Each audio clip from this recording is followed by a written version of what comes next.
प्रिय छात्रगण, आप सबका स्वागत है Mahatma Gandhi inter college online class में। आज हम लोग जयशंकर प्रसाद का साहित्यिक परिचय एवं उनकी कृतियों का अध्ययन करेंगे।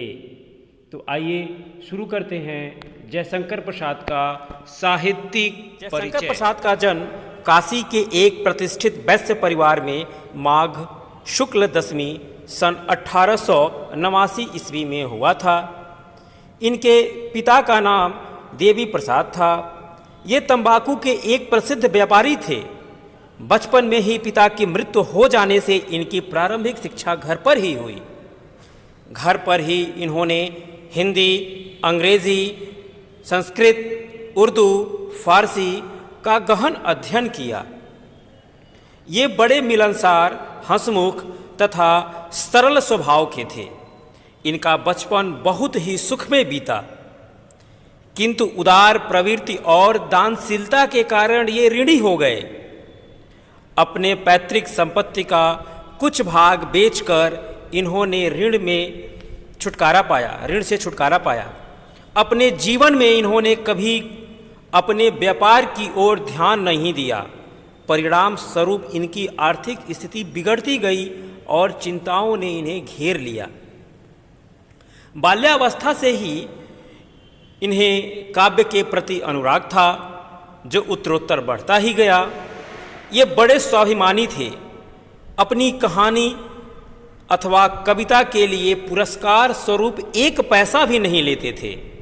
यद्यपि इनका जीवन बड़ा नपा-तुला और संयमशील था, किंतु दुखों के निरंतर आघात से ये न बच सके और सन 1937 ईस्वी में अल्प अवस्था में ही क्षय रोग से ग्रसित होकर स्वर्ग सिधार गए। आइए अब हम देखते हैं जयशंकर प्रसाद की साहित्यिक सेवाएं या साहित्य में उन्होंने क्या योगदान दिया।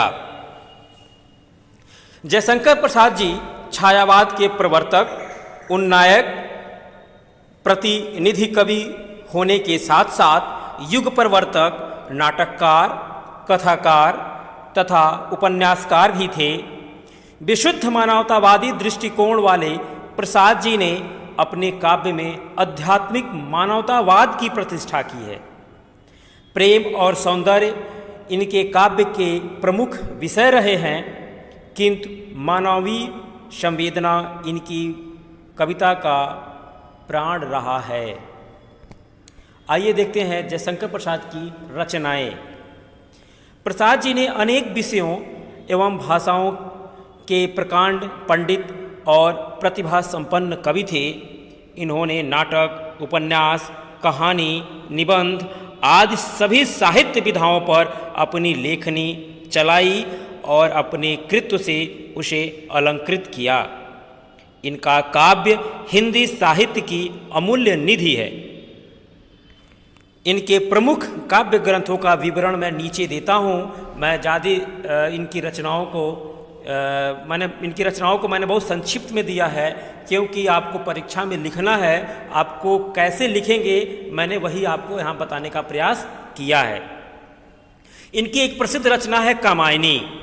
यह एक महाकाव्य है जो 1935 ईस्वी में प्रकाशित हुआ था। 15 सर्गों में यह विभक्त है महाकाव्य कामायनी, जो चिंता से शुरू होता है और आनंद पे जाके खत्म होता है। यह प्रसाद जी की कालजयी रचना है। इसमें मानव को श्रद्धा और मनु के माध्यम से हृदय और बुद्धि के समन्वय का संदेश दिया गया है। इस रचना पर कवि को मंगला प्रसाद पारितोषिक भी मिला था। आंसू यह प्रसाद का वियोग काव्य है। इसमें वियोग जनित पीड़ा, दुख मुखर हो उठा है। लहर यह प्रसाद जी की भावात्मक काव्य संग्रह है। झरना, इसमें प्रसाद जी की छायावादी कविताएं संकलित हैं, जिसमें सौंदर्य और प्रेम की अनुभूति साकार हो उठी है।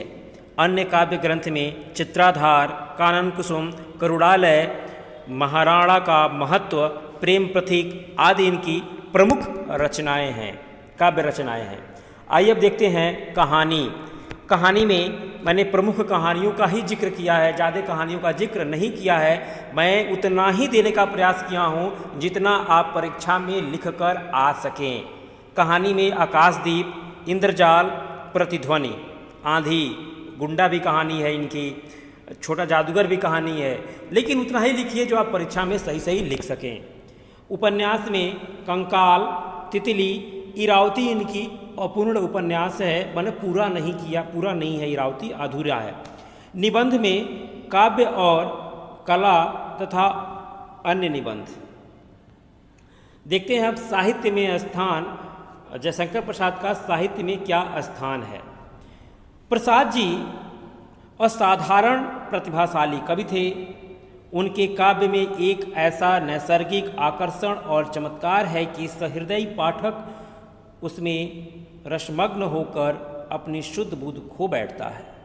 निसंदेह वे आधुनिक हिंदी काव्य गगन के अप्रतिम तेजोमय मार्तंड हैं। अभी तक आज हम लोगों ने जयशंकर प्रसाद का जीवन परिचय देखा।